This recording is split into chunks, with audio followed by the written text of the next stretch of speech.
Hello everyone, मेरा नाम स्नेहा है और आज के इस वीडियो में मैं कॉस्ट अकाउंटिंग बुक का चैप्टर नंबर 18 जो कि बजटिंग एंड बजटरी कंट्रोल है, इसको मैं कवर करने वाली हूँ।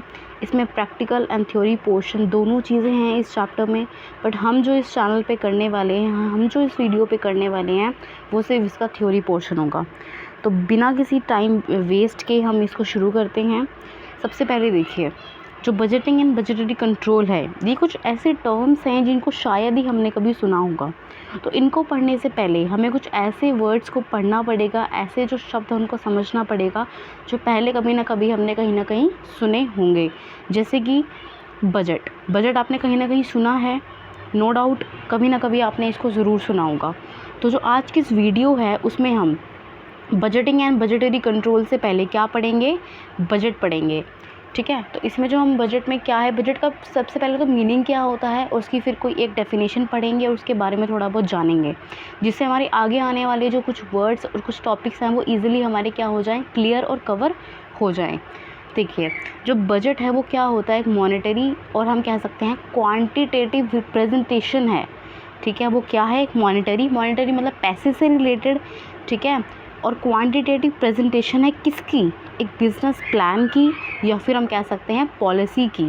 ठीक है, जो हम एक फ्यूचर में एक कोई भी स्पेसिफिक पीरियड में क्या करने वाले हैं, अचीव करने वाले हैं। ठीक है, तो बजट इज़ अ मॉनेटरी और अ क्वांटिटेटिव प्रेजेंटेशन। मतलब देखा जाए तो बजट क्या है, एक प्रेजेंटेशन है किसी भी बिजनेस प्लान की या फिर किसी भी बिजनेस पॉलिसी की, ऐसी पॉलिसी जिसको हम क्या करने वाले हैं, फ्यूचर में इम्प्लीमेंट करके कुछ अचीव करने वाले हैं। ठीक है, तो बजट समझ में आ गया। अब बजट की एक बहुत ही जो एक सिंपल सी डेफिनेशन है, हम उसको क्या करेंगे, यहाँ पे समझने की कोशिश करेंगे। ठीक है, इसमें देखिए जो डेफिनेशन नंबर 3 है वो ऐसी डेफिनेशन है जिसमें शायद आपको सब कुछ कवर हो जाएगा, ईजिली आपको समझ में आ जाएगा विदाउट एनी कन्फ्यूजन कि बजट क्या होता है। क्या लिखा है इसमें कि budget is an estimate of future arranged. ठीक है, ये क्या है, बजट एक एस्टिमेट है फ्यूचर नीड्स का, मतलब कि हमें फ्यूचर में किन किन चीज़ों की ज़रूरत है उसका क्या है, एक एस्टिमेशन है।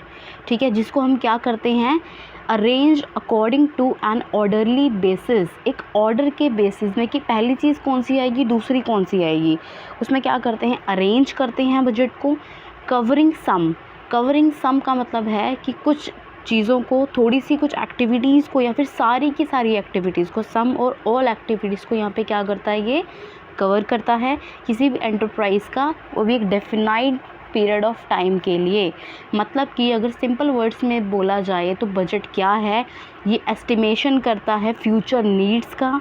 ठीक है, और अरेंज करता है उन नीड्स को अकॉर्डिंग, मतलब एक ऑर्डरली बेसिस में उसको क्या करेगा, ये अरेंज करेगा, जिससे सम या तो थोड़ी सी या तो सारी की सारी जो एक्टिविटीज़ हैं किसी भी एंटरप्राइज़ की वो क्या हो जाए, कवर हो जाए। और जो एक्टिविटीज़ होंगी वो एक स्पेसिफिक पीरियड ऑफ टाइम के लिए ही होंगी। ठीक है, उसके बाद आता है हमारा, इसमें अगर आप ये एक 5th वाली डेफिनेशन के नीचे, जस्ट नीचे देखेंगे तो यहाँ पे क्या लिखा हुआ है, N analysis of these definitions. बहुत सारी डेफिनेशंस है, सबका मतलब वही है, बस उनको अलग अलग तरीके से सिर्फ लिखा गया है। तो इन डेफिनेशंस के बेसिस पे यहाँ पे कुछ एनालिसिस कर रखा है। एनालिसिस में बजट क्या होता है, उसके एसेंशियल फीचर्स क्या होते हैं, उसको बस यहाँ पे रिवील किया हुआ है। फर्स्ट वाले पॉइंट में वो बोलता है कि जो बजट होता है वो कैसे प्रिपेयर किया जाता है, वो एक डेफिनाइट फ्यूचर पीरियड के लिए प्रिपेयर किया जाता है। डेफिनाइट भी है कि भाई इतने से इतना पीरियड होगा, चाहे वो 1 मंथ का हो, चाहे वो 6 मंथ का हो, चाहे वो 9 का हो, चाहे 12 का हो। ठीक है, तो एक डेफिनाइट पीरियड भी कौन सा होना चाहिए, वो अभी का नहीं, फ्यूचर का पीरियड होना चाहिए वो। ठीक है, तो ये क्या करता है, it prepared for a definite future period. Second इसमें आता है, it is a special form of statement. ये क्या है, एक स्पेशल फॉर्म ऑफ स्टेटमेंट है जिससे हम क्या करते हैं, क्वांटिटेटिव टर्म्स को रिप्रेजेंट करते हैं। ठीक है, in a form of monetary value, मैंने पहले बता दिया था ऊपर। ठीक है, कि मॉनेटरी वैल्यू मतलब पैसे की यहाँ पे क्या है, वैल्यू की जा रही है। उसके बाद इसमें 3rd पॉइंट आता है, इसको ज़्यादा सीरियसली लेने की ज़रूरत नहीं है इन पॉइंट्स को, ये बस कुछ डेफिनेशन से भी से निकाले हुए फीचर्स हैं जो आप अपने, जब आप क्वेश्चन में से, मतलब आपके एग्ज़ाम में जो क्वेश्चन आएगा जब आप उसको अटैम्प्ट करोगे तब उसमें आप इन एसेंशियल पॉइंट्स को लिख सकते हो। 3rd पॉइंट हमें क्या बोलता है कि इट इज़ प्रिपेयर्ड, कि प्रिपेयर किया जाता है with a view to attain the definite objective और अ टारगेट, मतलब कि किसी एक डेफिनाइट ऑब्जेक्टिव या फिर किसी एक डेफिनाइट टारगेट को अचीव करने के लिए ये क्या किया जाता है, प्रिपेयर किया जाता है। चौथा बोलता है पॉइंट इसमें कि it expresses the plan and the policies of the management to be pursued in future. Future में अचीव की जाने वाली प्लान्स और पॉलिसीज़ जो होती हैं मैनेजमेंट की, उसको ये क्या करता है, एक्सप्रेस करता है। उसके बाद होता है इसमें लास्ट पॉइंट है कि it provide a base for measuring the success of actual result.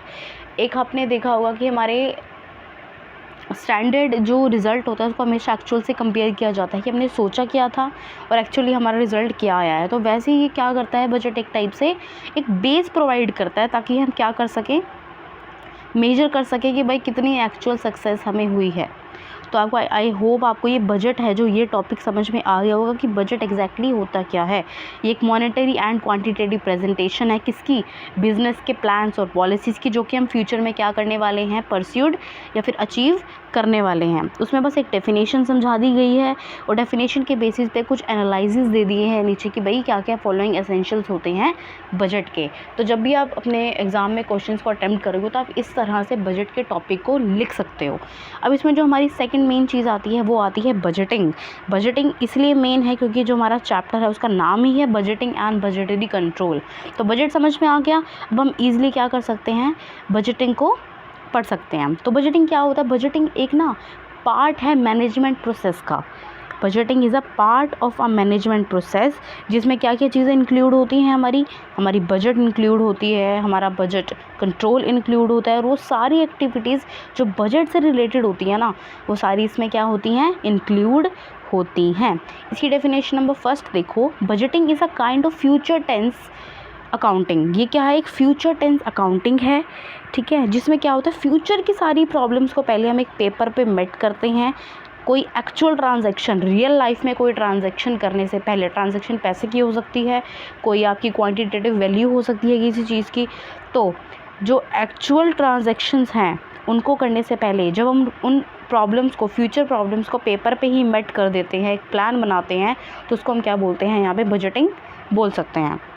तो आई होप आपको इसमें बजटिंग में सिर्फ इतना ही है, तो आई होप आपको ये समझ में आ गया होगा।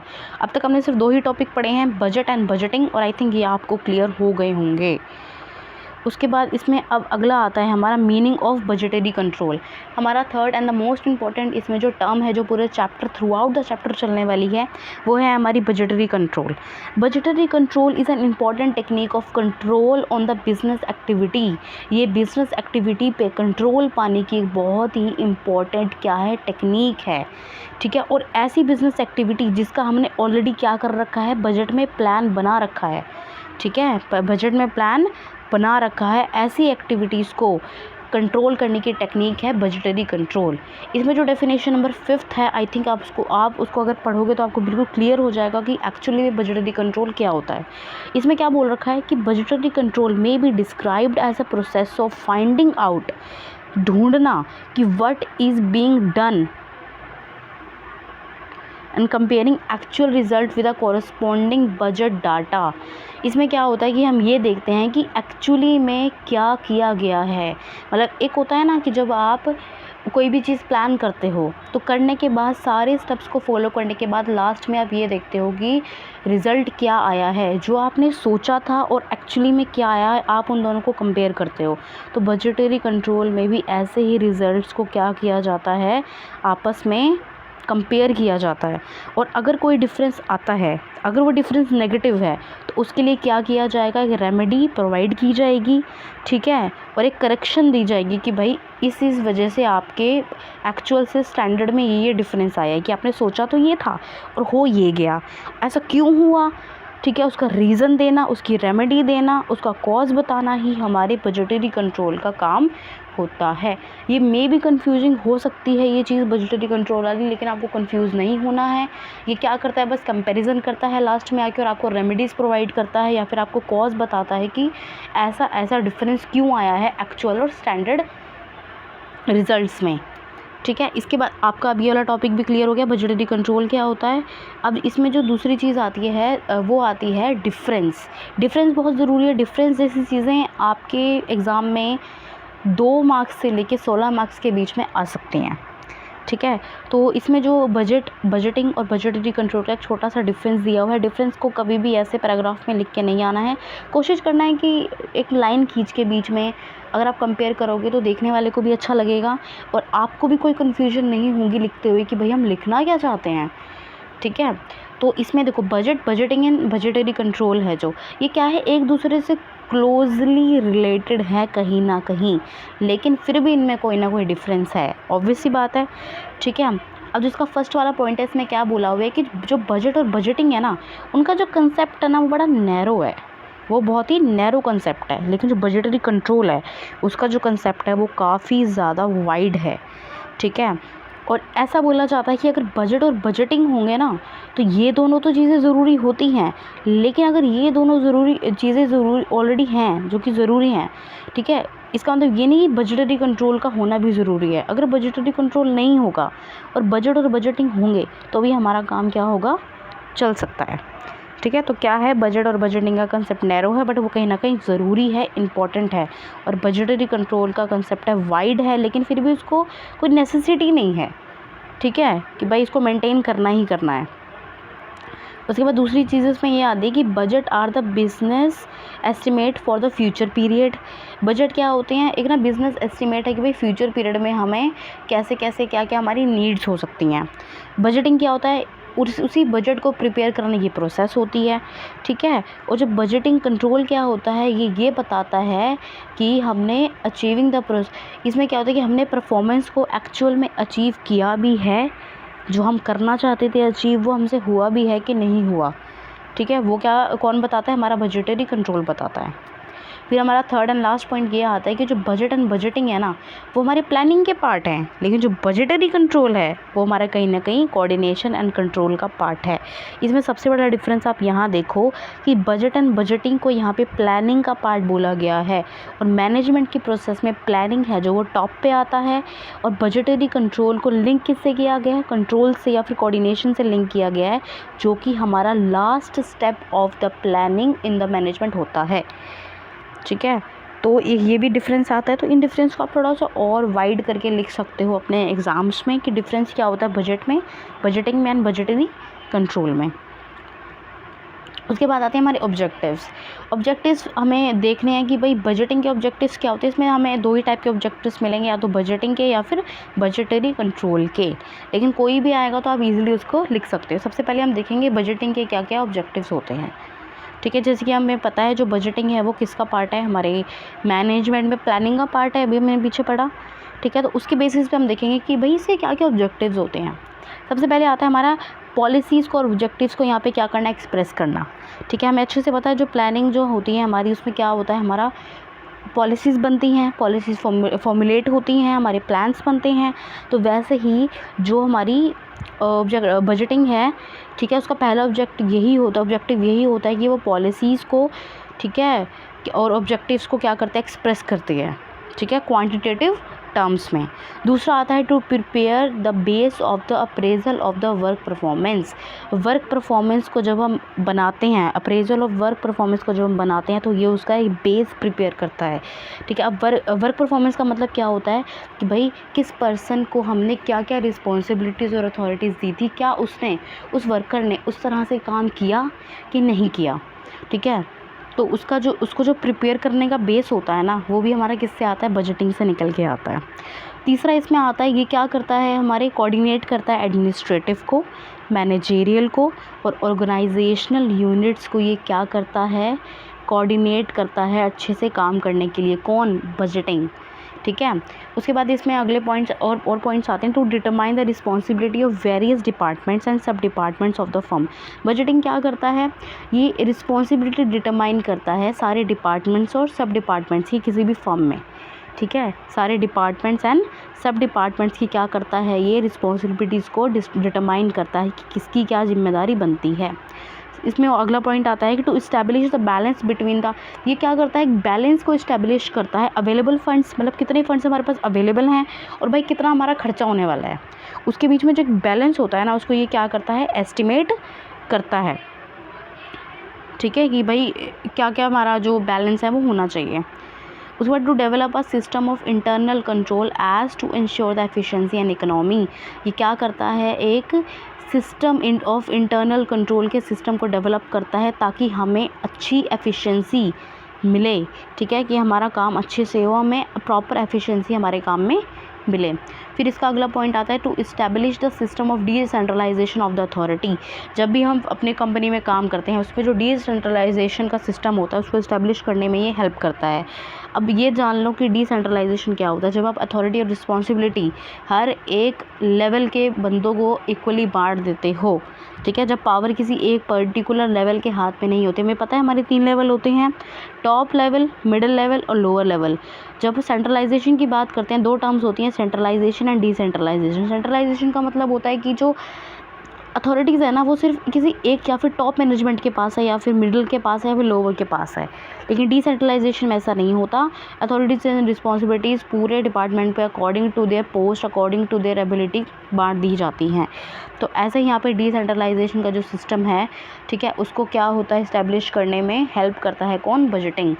अदर ऑब्जेक्टिव्स की बात करें तो ये क्या करता है, ये क्लैरिफाई करता है बिजनेस प्लानिंग को।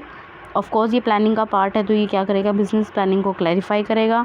ये फोरकास्ट करता है, मतलब कि पहले से ही हिसाब किताब रखता है कि फ्यूचर में हमारी सेल्स कितनी हो सकती हैं, कॉस्ट ऑफ प्रोडक्शन कितना होगा, कैश फ्लो कितना होगा, तो इसको पहले से क्या करता है, फोरकास्ट करके रखते हैं कौन, बजटिंग।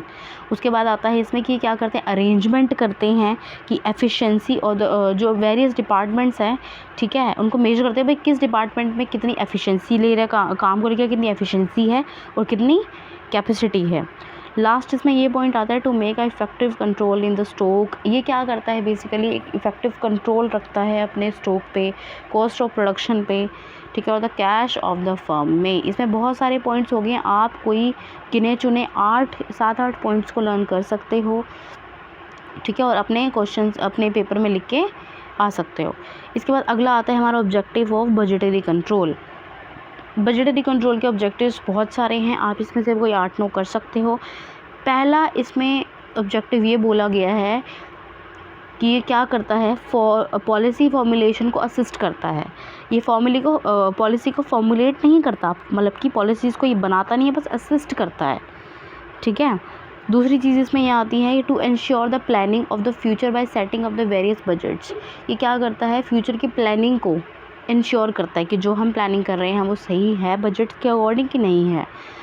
तीसरा आता है to determine the short term and the long term financial and the physical targets. चाहे वो शॉर्ट टर्म हो चाहे वो लॉन्ग टर्म फाइनेंशियल और फिजिकल टारगेट्स हो, उसको डिटरमाइन करने में, जानने में क्या करता है, हेल्प करता है। फिर आता है फिफ्थ पॉइंट इसमें डायरेक्ट करेंगे हम कि to classify the expenses according to their nature as a. ये क्या करता है, एक्सपेंसेस को क्लासीफाई करता है उनके नेचर के अकॉर्डिंग कि भाई कौन सा डायरेक्ट एक्सपेंसेस है, कौन सा इनडायरेक्ट एक्सपेंसेस है, कौन सा फिक्स्ड है, कौन सा वेरिएबल है, कौन सा सेमी वेरिएबल एक्सपेंसेस है। उनको क्या करता है, ये अकॉर्डिंग टू देयर नेचर उनको क्लासीफाई करता है। फिर आता है to help administration as under this system. ये क्या करता है, एडमिनिस्ट्रेशन की हेल्प करता है सिस्टम के अंदर, ठीक है। उसके बाद अगला आता है to anticipate the capital requirement. हमारी कैपिटल रिक्वायरमेंट क्या है, ठीक है, और उसके अकॉर्डिंग नेसेसरी अरेंजमेंट्स भी कौन बनाता है, हमारा बजटरी कंट्रोल बना के देता है, ठीक है। उसके बाद क्या करता है, ये कॉस्ट अकाउंटिंग को और भी ज़्यादा रियलाइबल एंड द सिस्टमेटिक ये बनाता है, ठीक है। और भी आगे बहुत सारे पॉइंट्स हैं, जैसे क्या करता है, रिसर्च को उसको ये प्रमोट करता है ताकि क्या हो जाए, जो कॉस्ट है वो कम हो जाए, ठीक है, कॉस्ट को ये कम करने की कोशिश करता है। जो जितने भी वेस्ट होते हैं या फिर जितनी भी वेस्टेज हो रही है हमारे प्लानिंग में, उसको भी क्या करता है, एलिमिनेट करने में हेल्प करता है ताकि हमें अच्छे से सारी चीज़ों का हम अच्छे से यूटिलाइजेशन कर पाएँ। फिर लास्ट इसमें आता है to fix the responsibility of the various individual in the organisation. हर एक इंडिविजुअल की प्रॉपर रिस्पॉन्सिबिलिटी ऑर्गेनाइजेशन में ये भी फिक्स करने का काम करता है। तो आप देख रहे हो कहीं ना कहीं जो हमारी बजटरी कंट्रोल और बजटिंग के जो ऑब्जेक्टिव्स हैं वो मिलते जुलते ही हैं। तो जब भी आपको ये वाला क्वेश्चन आएगा तो आप लिख सकते हो, लेकिन आपको इसका बेस नहीं भूलना है कि जो बजटिंग होता है वो कहीं ना कहीं प्लानिंग का पार्ट है और बजटरी कंट्रोल कहीं ना कहीं कंट्रोलिंग का पार्ट है। ऑब्जेक्टिव के बाद हम देखेंगे इसकी इम्पोर्टेंस, ठीक है। इम्पोर्टेंस में देखिए सबसे पहले क्या आता है, action on the basis of well decided plan. अभी हम यहाँ पे क्या पढ़ने वाले हैं, importance, merits, advantages of the budgeting and budgetary control. इनके हम क्या पढ़ने वाले हैं, इंपॉर्टेंस बोल दो, मेरिट बोल दो, एडवांटेजेस बोल दो, मतलब हम इसमें ना सारी अच्छी अच्छी और पॉजिटिव बातें पढ़ने वाले हैं। ठीक है, तो बजटिंग एंड प्लानिंग में जो हमारा फर्स्ट इसमें चीज़ आती है वो क्या आती है, action on the basis of well decided plan. मतलब कि जो जितने भी हमारे प्लान हैं, मतलब कि जो भी एक्शन इसमें लिए जाते हैं ना बजटिंग या फिर बजटरी कंट्रोल में, ठीक है, वो वेल डिसाइडेड प्लान के बेस पे ही लिए जाते हैं। सारी चीज़ों को केयरफुली स्टडी किया जाता है, रिसर्च किया जाता है, तभी हम कोई एक्शन क्या करते हैं, लेते हैं। ठीक है, किसके अंदर, बजटिंग या फिर बजटरी कंट्रोल के अंदर। फिर इसमें आता है work on the basis of the best option. ठीक है, हम जो भी काम करते हैं इसमें हमें क्या मिलता है, बहुत सारे ऑप्शंस मिलते हैं। ठीक है, उन ऑप्शंस में से जो हमारे लिए बेस्ट, हम उसी पे क्या करते हैं, काम करते हैं। ठीक है, उसके बाद कम्युनिकेशन में क्या आता है, कम्युनिकेशन में ये आता है कि जो बजट है वो एक बहुत अच्छा मीडियम है कम्युनिकेट करने का।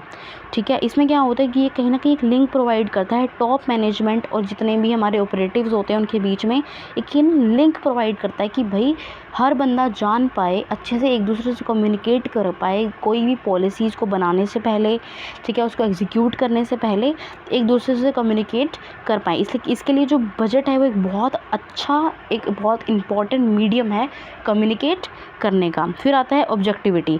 ऑब्जेक्टिविटी में क्या आता है, बजटिंग होती है ना, वो पहले से बता के चलती है सारी एक्टिविटीज़ में कि आपको एग्जैक्टली भाई ऑब्जेक्टिव आपका क्या है, आपको क्या हासिल करना है, आपको क्या अचीव करना है। फिर इसमें आता है, हमारे अगले पॉइंट्स में आता है कि कोऑर्डिनेशन इन वर्किंग। अब देखो, जो बजटिंग होता है वो क्या करता है, कोऑर्डिनेशन को प्रमोट करता है। पॉलिसीज़ बना कोई रहा है, प्लान कोई बना रहा है, एक्चुअल वर्किंग कोई कर रहा है, तो कहीं ना कहीं क्या है, कोऑर्डिनेशन के बिना ये चीज़ पॉसिबल नहीं है। तो बजटिंग क्या कर रहा है, कहीं ना कहीं अपनी फर्म में, अपनी कंपनी में कोऑर्डिनेशन को प्रमोट कर रहा है। और कम्युनिकेशन एंड कोऑर्डिनेशन, ये अभी हमने ऊपर पढ़ा है, वही पॉइंट है दोबारा से। जो बजट होता है वो क्या है, एक बहुत ही इंपॉर्टेंट मीडियम है कम्युनिकेट करने का। इससे क्या होता है, जो हर एक मेंबर है मैनेजमेंट का, उसको एक बहुत ज़्यादा परफेक्ट और क्लियर कट नॉलेज मिल जाती है कि भाई क्या प्लान है, किसने प्लान बनाया है, कब बनाया है, किसके द्वारा इम्प्लीमेंट होगा, कैसे इम्प्लीमेंट होगा, कब इम्प्लीमेंट होगा, ये सब हमें यहाँ पे पता चल जाता है। किसके थ्रू, कम्युनिकेशन और कोऑर्डिनेशन के थ्रू। फिर आता है इसमें बजटिंग एंड कंट्रोल में control on the cost of the production. इसमें क्या होता है, हम अपनी जो भी प्रोडक्शन की कॉस्ट है उस पर कंट्रोल कर सकते हैं, अपनी लिक्विडिटी पे कंट्रोल कर सकते हैं।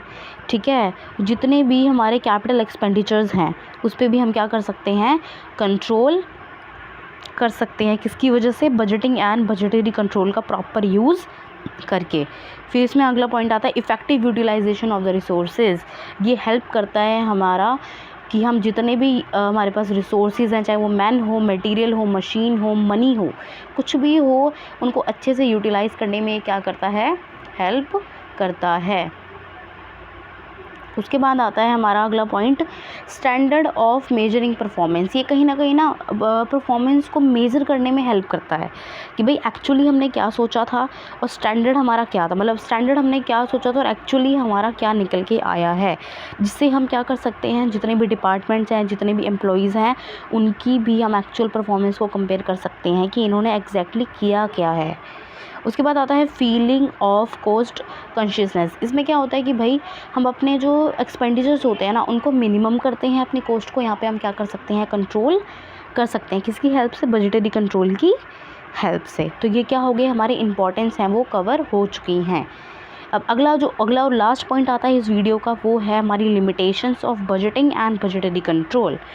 ठीक है, अब लिमिटेशंस, अब भाई किसी की अगर इतनी इंपॉर्टेंस है, पॉजिटिव चीज़ें हैं, तो कहीं ना कहीं उसकी नेगेटिव चीज़ भी तो होगी ना। कहते हैं ना, सिक्के के दो पहलू होते हैं। अब हमने एक पहलू तो देख लिया जो कि पॉजिटिव था, अब चलो कुछ नेगेटिव भी देख लेते हैं।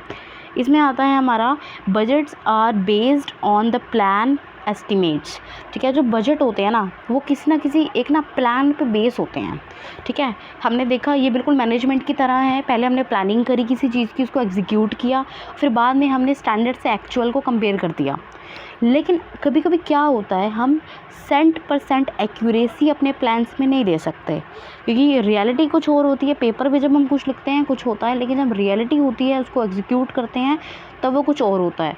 ठीक है, तो जो ये प्लान जो हमने एस्टिमेट कर लिया है ना, इसको कहीं ना कहीं फेल भी हो सकता है, ये ज़रूरी नहीं कि सक्सेस ही हो। ठीक है, तो ये कहीं ना कहीं इसकी क्या है, बजट की कहीं ना कहीं एक बहुत बड़ी लिमिटेशन है ये।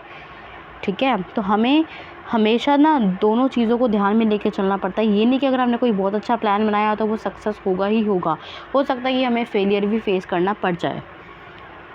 इसमें आता है फिर, budgeting is not a substitute of management. Budgeting कोई भी मैनेजमेंट का सब्सटीट्यूट नहीं है। ऐसा क्यों बोला गया है? अगर आप ध्यान से देखो तो बजट वाला जो टॉपिक था उसमें साफ साफ बोल रखा था कि भाई ये तो प्लानिंग का पार्ट है। इसमें भी हमने जैसे प्लानिंग करी, फिर उसको एग्जीक्यूट किया, फिर हमने रिजल्ट को कंपेयर किया।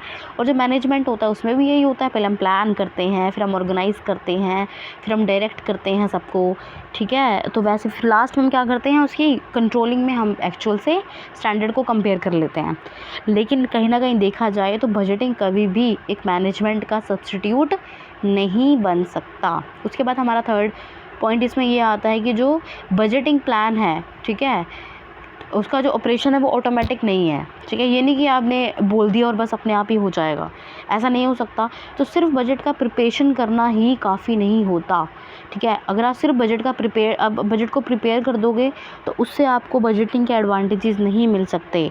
ठीक है, तो उसका जो एग्जीक्यूशन है वो बहुत ज़्यादा इम्पॉर्टेंट है।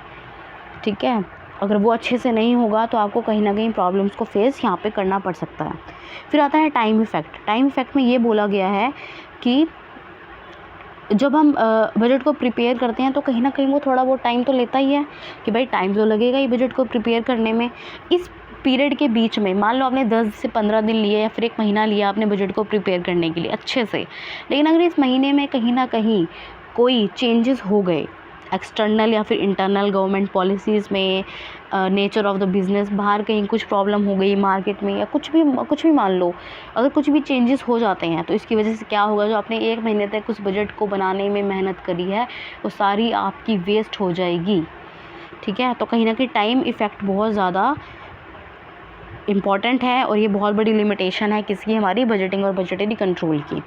फिर आता है प्रोहिबिटेड कॉस्ट। इसमें क्या होता है कि जब हम इस बजटिंग के सिस्टम को इंस्टॉल करते हैं तो वो बहुत ज़्यादा टाइम भी लेता है और साथ साथ वो बहुत ज़्यादा कॉस्टली भी होता है, जिससे हमारी जो स्मॉल फर्म्स होती हैं, छोटी छोटी फर्म्स होती हैं, वो इसको अफोर्ड नहीं कर सकती।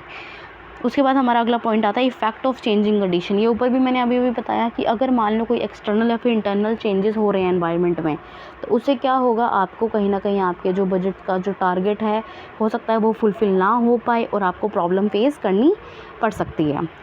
फिर इसमें अगला पॉइंट आता है constraint on the marginal initiatives.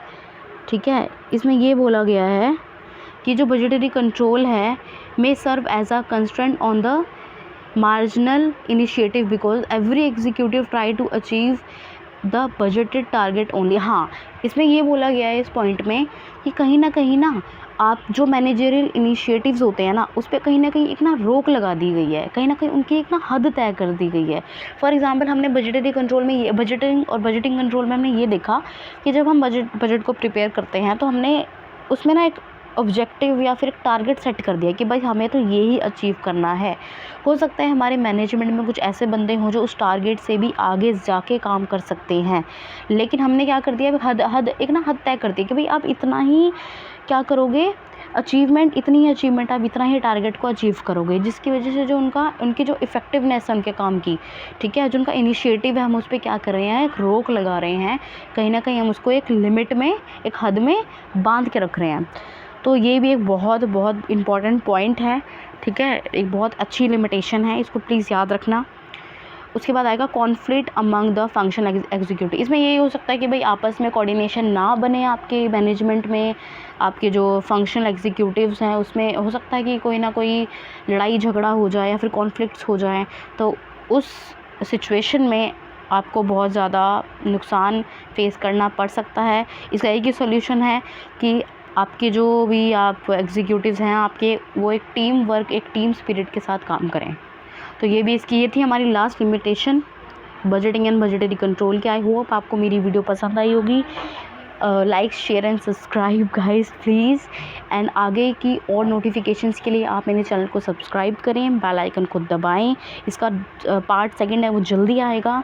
I hope आपको मेरी वीडियो अच्छी लगी हो। Thank you.